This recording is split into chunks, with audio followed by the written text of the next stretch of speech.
Hello दोस्तों, स्वागत है आपका हमारी यूट्यूब चैनल जीटीके एकेडमी में। अब हम पढ़ेंगे इंट्रोडक्शन टू सी। अभी तक हम लोगों ने सिलेबस सारा देख लिया है। अब हम पढ़ेंगे इंट्रोडक्शन टू सी। अब ये क्या है, फेस 1 का पहला ही पॉइंट है, पहला ही लेक्चर कह सकते हैं, जिसमें हम समझेंगे सी क्या है, सी की हिस्ट्री, फंक्शन ना, सी कहाँ यूज होता है, कंपाइलर, ये सारी चीज़ें हम लोग देखने वाले हैं। तो हम यहाँ ठीक है, सी फर्स्ट पॉइंट है introduction to C. C programming क्या है ना, सी प्रोग्रामिंग क्या है, हम समझते हैं सी प्रोग्रामिंग क्या है। सी एक जनरल पर्पज प्रोड्यूसिव प्रोग्रामिंग लैंग्वेज है जिसका यूज, देखो जहां समझना, जनरल पर्पज है, प्रोसीड्यूलर प्रोग्रामिंग लैंग्वेज है ना, जिसका use software, operating system, embedded system, driver and high performance application बनाने के लिए किया जाता है ना। आपका सॉफ्टवेयर हो गया, जैसे ये हम यूज कर रहे हैं, ये एक क्या है, हमारा एज सॉफ्टवेयर है ना।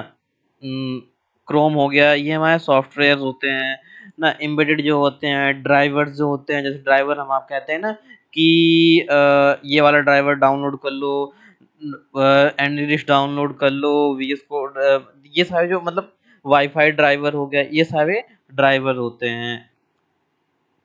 देन सी को किसने बनाया, ये भी इम्पोर्टेंट बात है। सी को डेनिस विच ने बेल लैब्स में डेवलप किया था ना। बहुत शॉर्ट में समझना कि सी को डेनिस विच ने बेल लैब में डेवलप किया था। सी का डेवलपमेंट 1970 1970 के अर्ली पीरियड में हुआ। बहुत इंपॉर्टेंट बात है कि 1970 के अर्ली पीरियड में हुआ, और इसका यूज यूनिक्स ऑपरेटिंग सिस्टम के डेवलपमेंट में भी हुआ। क्या बात है इसमें, सबसे इम्पोर्टेंट बात है, डेनिस ने जिसको कहा इस बेल लैब में बनाया, सबसे ईयरली जो डेवलप हुआ था 1970 में हुआ था। इसका यूज ज़्यादातर यूनिक्स ऑपरेटिंग सिस्टम के डेवलपमेंट में भी हुआ। ठीक है, सिंपल भाषा में अगर हम लोग देखना चाहें तो ये वेरी सिंपल भाषा में है, बट मैं कहूँगा कि आप थोड़ा सा लॉन्ग टर्म में ऐसे देखिए कि सी एक जनरल पर्पज लैंग्वेज है ना, किस लिए यूज होता है, किस कब बनाया गया, कहाँ बना, और इसका अर्ली पीरियड में कब आया है।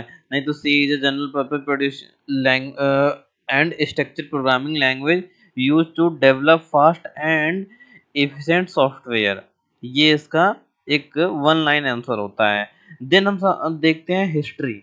हिस्ट्री सेकंड पॉइंट हमारा है कि हिस्ट्री, हिस्ट्री में जो सबसे इम्पोर्टेंट पॉइंट है, हिस्ट्री तो वैसे बहुत बड़ी होती है, आपकी बुक्स में बहुत बड़ा हिस्ट्री होगी, बट हमारे लिए सबसे इम्पोर्टेंट पॉइंट ये है कि हिस्ट्री में कि इम्पोर्टेंट वो कौन सा पॉइंट है जिसकी वजह से ये सी के बारे में हम लोग देखेंगे। तो हम सबसे बात करेंगे, सबसे पहले 1960 में BCPL लैंग्वेज डेवलप हुई। सबसे पहले जो BCPL प्रोग्राम लैंग्वेज डेवलप हुई है हमारी, सबसे पहले सी से भी पहले हमारी BCPL हुई है। उसके बाद बी लैंग्वेज आई है ना, सी से भी पहले हमारी बी लैंग्वेज आई है। किन थॉमस ने बी लैंग्वेज डेवलप की ना, एक केन थॉमस करके थे जिन्होंने बी लैंग्वेज बनाई है। देन हमारे पास 1972 में डेनिस रीच ने सी लैंग्वेज डेवलप की ना, 1972 में उन्होंने उसको सी लैंग्वेज डेवलप की है उन्होंने।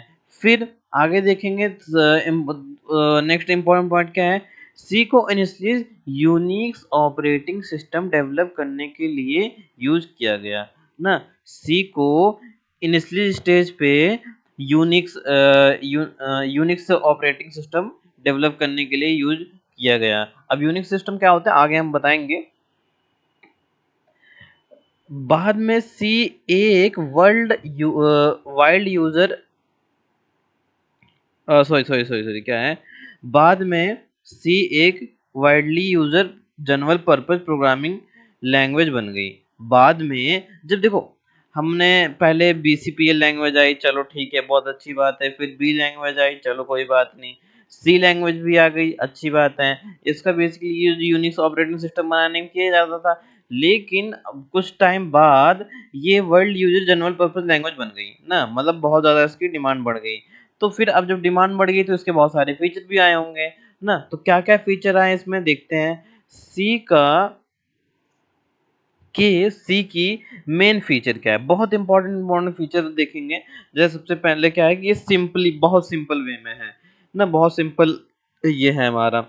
सिंपल कैसे है, सी के बेसिक कॉन्सेप्ट रिलेटिवली सिंपल हैं और सिंटेक्स कॉन्सेप्ट हैं। यहाँ पे बहुत सिंपल चीजें हैं, सिंटेक्स कॉन्सेप्ट में सारी चीजें लिखी बनाई गई है कि ये ऐसे लिख देना है, ये ऐसे वर्क होगा, इस तरीके से वर्क होगा ना। ये बहुत ही मतलब सिंपल वे में प्रोग्राम है, ऐसा कोई हैक्टिक प्रोग्राम नहीं होता है यहाँ पे, ऐसे कोई हैक्टिक चीजें नहीं होती जहाँ पे आप कंफ्यूज हो कि कैसे ये होगा कैसे वो होगा, नहीं नहीं नहीं। बहुत सिंपल वे में यहाँ सारी चीजें आप मैनेज कर सकते हो, डेवलप कर सकते हो, बना सकते हो ना। देन हाँ, मैं एक चीज और बता देता हूँ, ये नोट्स भी आपको इसी वीडियो के डिस्क्रिप्शन में मिल जाएगा, एंड हमारे यो यो व्हाट्सएप चैनल पे भी आपको ये नोट्स आपको मिल जाएंगे। डेली डेली आप इसमें अपडेट होता रहेगा, तो आपको डेली डेली इसी के अंदर सारे नोट्स आपको मिलते रहेंगे। सेकंड पॉइंट की बात करें तो ये बहुत फास्ट है, सी प्रोग्रामिंग बहुत फास्ट है, क्योंकि ये कंपाइल लैंग्वेज है, इसीलिए C program generally fast execute होता है। सी एक कंपाइल लैंग्वेज है ना, कंपाइल्ड लैंग्वेज है, इसीलिए ये बहुत फास्टली वर्क करता है ना। प्रो, प्रो, प्रोटेबल प्रोटेबल भी है। प्रोटेबल का मतलब ये कह सकते हो मैं आपको ऐसे समझाऊं, सी प्रोग्रामिंग को डिफरेंट प्लेटफॉर्म पर कंपाइल करके रन किया जा सकता है। अब मैं थोड़ा सा इसको समझाता हूँ आपको। प्रोटेबल का मतलब ये हो गया कि ये बहुत सारे प्लेटफॉर्म पर चल सकता है, ऐसा नहीं है कि किसी एक ही प्लेटफॉर्म पे हम इससे काम कर सकते हैं, नहीं नहीं नहीं, डिफरेंट डिफरेंट प्लेटफॉर्म पे भी हम इसका यूज कर सकते हैं ना। विथ कह सकते हो प्लेटफॉर्म स्पेसिफिक की नीड नहीं पड़ती कि नहीं कि ये इस प्लेटफॉर्म पे नहीं चलेगा, ऐसे प्लेटफॉर्म पे नहीं चलेगा, सिर्फ इसी प्लेटफॉर्म पे चलेगा। ऐसा कोई सिस्टम नहीं है, किसी भी प्लेटफॉर्म पे ये चल सकता है हमारा। उसके बाद आता है हमारे पास स्ट्रक्चर्ड वे में इसका सारा सारा काम होता है। सी प्रोग्रामिंग को फंक्शनली और लॉजिकली ब्लॉक्स में डिवाइड किया जा सकता है। कहने का मतलब कि हम एक फंक्शनल बना सकते हैं इसको ना, या फिर एक ब्लॉक भी बना सकते हैं हम इसको ना। जैसे हम इसको कह दें कि चलो भैया ये एक फंक्शन बन गया, इसके अंदर यहीं यहाँ से लेके यहाँ तक आपको चलना है। ब्लॉक भी कह सकते हैं भैया, हाँ ठीक है, इसी ब्लॉक के अंदर आपका कोड चलेगा, ठीक है, ये बात याद रखना। उसके बाद आप इसी को ऐसे भी कह सकते जो सेकंड पॉइंट होता है वो प्रोसीड्यूरल कह सकते हो, या फिर फंक्शंस भी कह सकते हो। जैसे कि सी में प्रोग्राम को फंक्शन या प्रोसीड्यूरल के थ्रू ऑर्गेनाइज किया जाता है ना। जो भी जितना भी इसमें प्रोग्राम लिखा जाएगा वो फंक्शन के आप जैसे समझिए कि ये फंक्शन के सारा सारा प्रोग्राम फंक्शनल वे में होगा हमारा, ठीक है, एक फंक्शनल वे में होगा। फिर लो लेवल मेमोरी एक्सेस, मतलब कि सपोज करो हमारे पास 10 MB की मेमोरी है, सपोज करो 10 थोड़ा सा एम 10 MB की मेमोरी है। अब उसमें ये बहुत ज़्यादा स्पेस नहीं लेगा, इसका जो भी प्रोग्राम लिखा जाएगा वो बहुत ज़्यादा स्पेस नहीं लेगा, बहुत ही लाइट वेट स्पेस लेगा, ये बहुत ही लाइट वेट स्पेस लेता है। इसीलिए हम इसे लो लेवल मेमोरी एक्सेस भी कह सकते हैं कि ये बहुत कम मेमोरी हमारी एक्सेस करता है ना। फास्ट भी है, बहुत कम मेमोरी भी एक्सेस करता है। जैसे आपके पास क्या जाए कि आप गेम वगैरह खेलते हो ना, तो जितने भी आप गेम खेलते हो उसके लिए कि ये होता है कि आपको ये स्पेसिफिकेशन चाहिए, इतनी रैम होनी चाहिए, इतनी स्पीड होनी चाहिए, ये ग्राफिक कार्ड लगाना होना चाहिए। लेकिन सी लैंग्वेज में ऐसा कुछ नहीं है, ये सबसे कम मतलब कह सकते हो कि बहुत सारे प्लेटफॉर्म पे भी रन कर सकता है, फंक्शनल बेस कोड होता है और बहुत कम स्पेस एक्सेस करता है, लाइक कि लो लेवल मेमोरी एक्सेस किया करता है ये हमारा सी प्रोग्राम। ठीक है,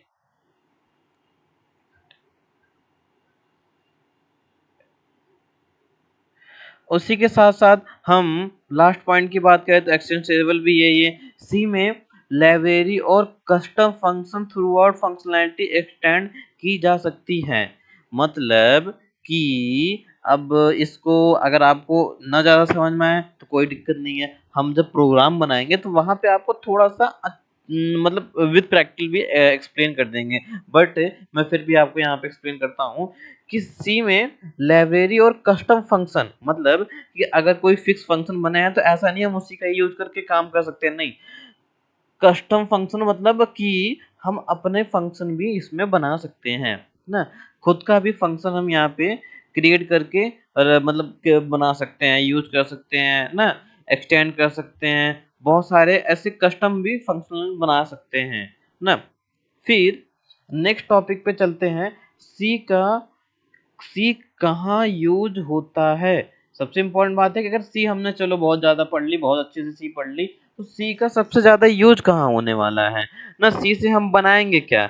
तो सबसे पहले जो बनता है वो हमारा बनता है ऑपरेटिंग सिस्टम ना। क्या बनता है? Operating system. ऑपरेटिंग सिस्टम के लो लेवल कम क्या कह रहे कम, जैसे आपको मैं ऐसे समझाऊं कि जो लो लेवल के कंपोनेंट्स होते हैं, कंपोनेंट्स में सी का एग्जीक्यूशन यूज किया जाता है। जैसे मैं बताऊं आपको कि इसमें जो छोटे छोटे कंपोनेंट होते हैं, जो भी हमारे मदरबोर्ड पे छोटे छोटे कंपोनेंट होते हैं, उनके उनको बनाने में, उनको डिजाइन, उनको डेवलप करने में, उनको फंक्शनैलिटी वे में लाने के लिए हम सी का यूज करते हैं, जिसके लिए हम कह सकते हैं कि ऑपरेटिंग सिस्टम में काम किया जाता है इसका। जैसे कि अब मैं तुमको थोड़ा सा एग्जांपल थ्रू भी बता देता हूँ। जैसे यूनिक्स यूनिक्स ऑपरेटर सिस्टम हो गया, लिनक्स कर्नल हो गया, जैसे आपने सुना भी होगा लिनक्स कर्नल हो गया, सिस्टम यूटिलिटीज हो गई, ये सारी जगह पे इसका यूज किया जाता है ना। जैसे आपने लिनक्स सुना होगा, लिनक्स ऑपरेटिंग सिस्टम होता है, विंडो होता है, मैक होता है, वैसे लिनक्स भी होता है, तो वहां पर भी इसका यूज होता है। देन जो नेक्स्ट पॉइंट आता है एम्बेडेड सिस्टम। अब एम्बेडेड में कहाँ यूज होता है ना, जैसे आपका आईओटी हो गया, आईओटी होता है, ऑटोकेट होता है, उसके बाद हमारे पास होता है इलेक्ट्रॉनिक डिवाइस। आप लोग देखते हैं जैसे माइक हो गया, उसके बाद प्रोजेक्टर हो गया ना, ये जितने भी ऐसे इलेक्ट्रॉनिक चीजें हैं उनमें भी सी का यूज किया जाता है। स्कैनर्स भी आप कह सकते हैं, जो स्कैन करके प्रिंट आउट देता है, उसमें भी इसका यूज किया जाता है ना। मतलब एग्जांपल समझिए आप। फिर आता है सिस्टम डिजाइन, सिस्टम सॉफ्टवेयर जैसे ड्राइवर ना, ड्राइवर्स, मैं आप ऐसा समझिए जैसे जो प्रोजेक्टर होते हैं ना, जैसे प्रोजेक्टर कह लो, या फिर हाँ, जैसे प्रोजेक्टर होते हैं कि उनके उनको चलाने के लिए जो ड्राइवर यूज होते हैं। जैसे आप, जैसे किसी किसी लैपटॉप में वाईफाई नहीं आता है, पहले टाइम पे वाईफाई नहीं आया करता था ना, वाईफाई का ड्राइवर बनाने के लिए भी इसका यूज होता है ना। ये साउंड का भी यूज किया जाता है, किसके लिए,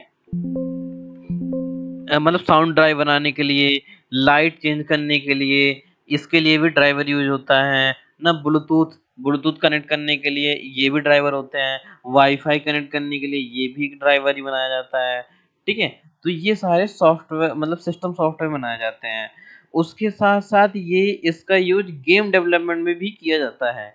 गेम डेवलपमेंट में लो लेवल से लेके हाई परफॉर्मेंस कंपोनेंट में सी का यूज होता है। यूँ समझ लीजिए कि जितना गेम को बनाने के लिए, जैसे वो जो आप खेलते गेम, वो नहीं, जो पूरा पूरा गेम सिस्टम आता है, उसके लिए कहा जा रहा है कि ये वहां पर भी यूज होता है। उसी के साथ साथ डेटाबेस ना, डेटाबेस अगर आपके सब्जेक्ट में होगा या फिर आप डेटाबेस पढ़ोगे तो उस वहां पर भी कुछ डेटाबेस सिस्टम के कोर कंपोनेंट्स में सी प्लस प्लस का यूज किया गया है।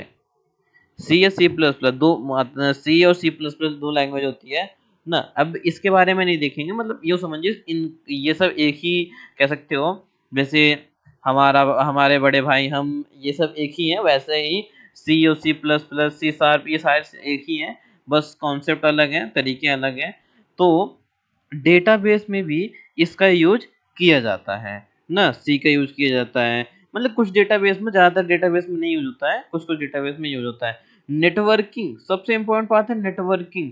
नेटवर्किंग में लाइब्रेरीज और सिस्टम लेवल नेटवर्किंग सॉफ्टवेयर में सी इम्पोर्टेंट है ना, बहुत इंपॉर्टेंट है सी। मतलब अगर आपको नेटवर्किंग इंजीनियरिंग बनना है, नेटवर्किंग मतलब जो आपका इंटरनेट होता है ये सारी ना, अगर आपको सीखना है, समझना है, नेटवर्किंग इंजीनियर बनना है, तो उसके लिए आपको सी अच्छे से आनी चाहिए ना।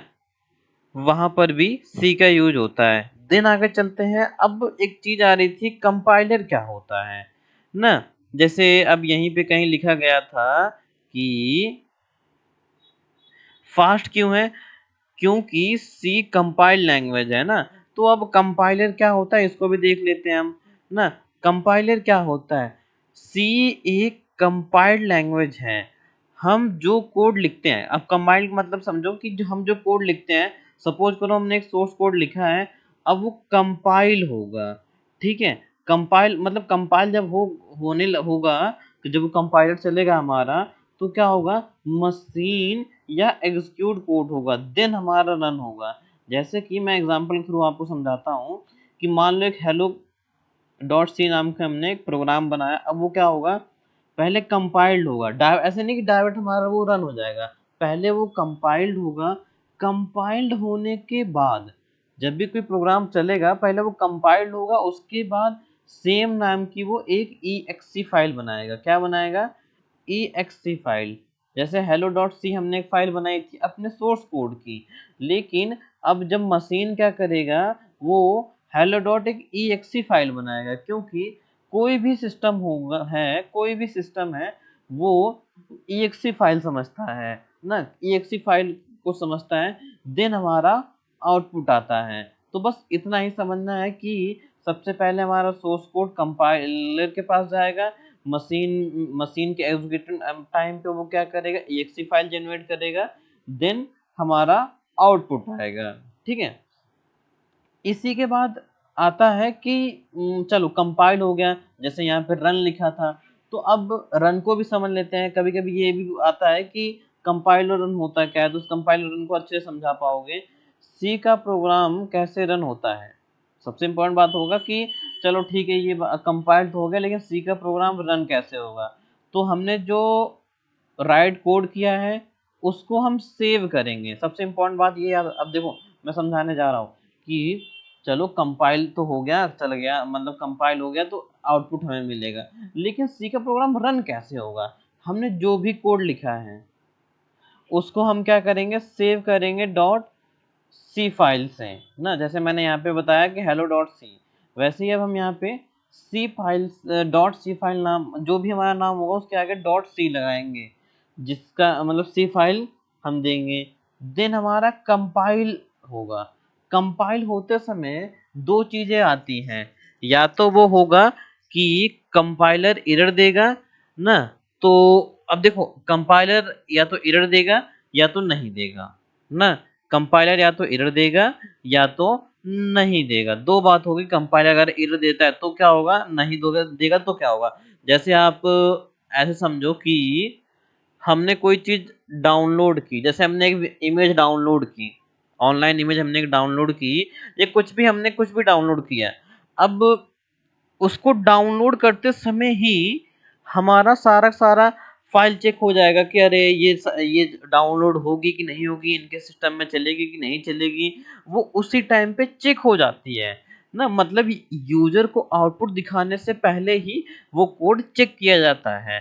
वही होता है एक्चुअल कंपाइल हमारा ना। अगर वो यूजर को दिखाने लायक है, यूजर समझने लायक है, यूजर की यूजेबिलिटी के लिए है, मतलब वो सही है, तो वो कंपाइल से आगे बढ़ेगा, नहीं तो वो उसी टाइम एरर देगा। तो देखो अगर वो क्या देगा, हमारा एरर देता है कि चलो हाँ कंपाइलर एरर, यस आया, तो हमें फिक्स करना पड़ेगा एरर। ऐसा नहीं कि वो आउटपुट दे देगा तुरंत, नहीं नहीं नहीं नहीं, अगर एरर है तब तो नहीं होने वाला।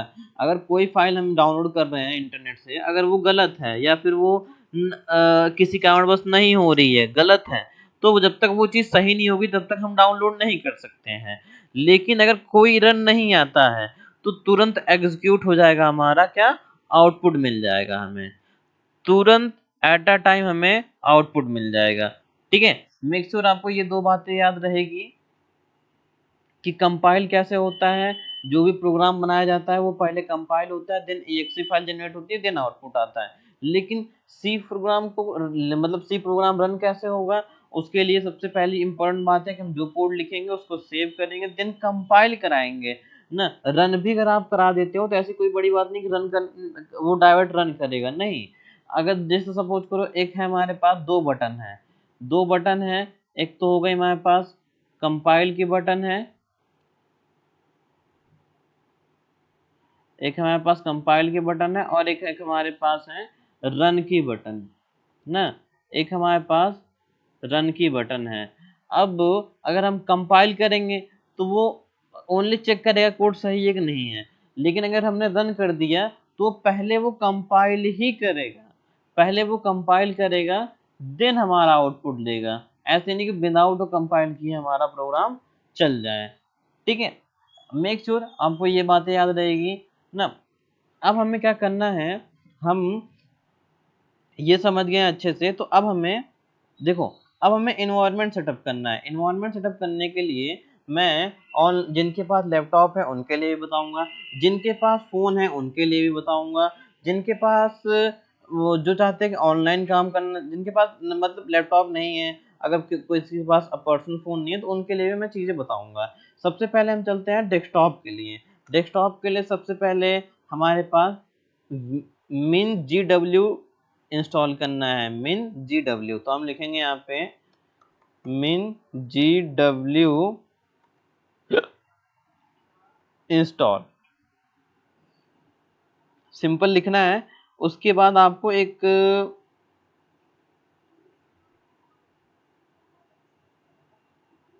अच्छा, मैं मोजिला यूज कर रहा हूँ, मैं आपको क्रोम में भी करके बता देता हूँ कि क्रोम में कैसा आउटपुट आएगा ना। कोई सा भी मैं मतलब मल्टीपल ब्राउजर में आपको बता देता हूँ। मिन जी डब्ल्यू इंस्टॉल, तो आपको सबसे पहले ये एक ये वेबसाइट मिलेगी, सबसे पहले ये वेबसाइट मिलेगी, आप इस पर क्लिक करिए। मेक श्योर आपने इस पर क्लिक किया। अब आपको ये डाउनलोड कर लेना है। ठीक है, आपको ये चीज़ें डाउनलोड कर लेनी है, डाउनलोड कर लेनी है।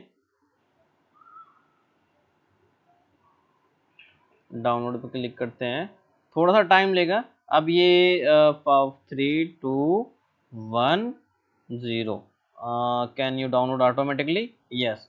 अब ये बहुत छोटा सा सॉफ्टवेयर है, मतलब बहुत कम टाइम लेगा, तुरंत ये डाउनलोड हो जाएगा। मिन जी ये देखो यहाँ पे लिख के आ रहा होगा min G W dash get dash setup dot E X E ना, मैंने बताया था ई एक्स ई फाइल काम करती है यहाँ पे, अभी हम यही पढ़ रहे थे। ई एक्स ई फाइल ही यहाँ पे काम करेगी हमारी, तो exe फाइल जैसे डाउनलोड हो जाएगी, चाहे वो यहाँ से करना चाहो एज, ऐसे भी ये सेम नियम है कि हमने ये डाउनलोड कर लिया। अब दूसरा हम क्या करेंगे, VS कोड इंस्टॉल करेंगे। अगर जिसके पास इंस्टॉल है अच्छी बात है, मेरे पास भी पहले से इंस्टॉल है, तो VS कोड को बहुत इंस्टॉल करने की जरूरत नहीं होती है, वो फटाफट हो जाता है। मैंने VS कोड की पहले मतलब ये आ गई code dot visual studio dot com, यहाँ पे आपसे पूछेगा कि विंडो डाउनलोड करना है, मैक डाउनलोड करना है या लिनक्स डाउनलोड करना है। ठीक है, आपके पास जो सिस्टम है वो ऐसे कर सकते हैं। जैसे मेरे पास विंडो है तो मैं विंडो के लिए डाउनलोड करूँगा, आप बस इस पर क्लिक करिए, डाउनलोड स्टार्ट हो जाएगा। थोड़ा टाइम लेगा, मतलब अभी के टाइम पे 221 MB का है। आप अगर डाउनलोड कर रहे होगे तो कोई लेटेस्ट वर्जन आया होगा, कोई दिक्कत नहीं है, हमेशा लेटेस्ट वर्जन डाउनलोड करना। अच्छा ये रहेगा कि लेटेस्ट वर्जन रहेगा, तो अगर एरर भी आएगी तो आप कमेंट डालिएगा सर हमारे में ये एरर आ रहा है, तो हम उसको फाइंड आउट करेंगे क्या एरर आ रहा है। ये आपको डाउनलोड कर लेना है। डाउनलोड करने के बाद हम देखेंगे कि प्रोग्राम को बनाया कैसे जाता है, कंपाइल कैसे किया जाता है, रन कैसे किया जाता है। ना। उसके साथ हम लोग फर्स्ट अपना प्रोग्राम भी देखेंगे ना, फर्स्ट प्रोग्राम हम भी अपना देखेंगे। तो अभी के लिए इतना काफ़ी है। आप ये चीज़ें रिवाइज करिए, पूछा जिसने मतलब जिसका आज पहला दिन है वो पिछली वाली वीडियो भी देख लीजिए एक बार, आपको इसी प्लेलिस्ट में मिल जाएगी, एक बार चेक करिए अच्छे से, देन हम लोग आगे बढ़ेंगे। हम मेक श्योर आप कुछ ना कुछ कमेंट जरूर करिएगा कि आपको चीज़ें कैसे लगी, कैसे समझ में आई, क्या समझ में आया क्या नहीं। कमेंट जरूर डालिएगा जिससे हमें ये समझ में आ सके कि हम आपको और बेहतरीन क्या दे सकते हैं ना, कि हमने क्या चीज़ें आपके लिए छोड़ दी है या मिस हो गई है, जिससे हमें ये क्लियर हो सके। Okay, have a good day दोस्तों।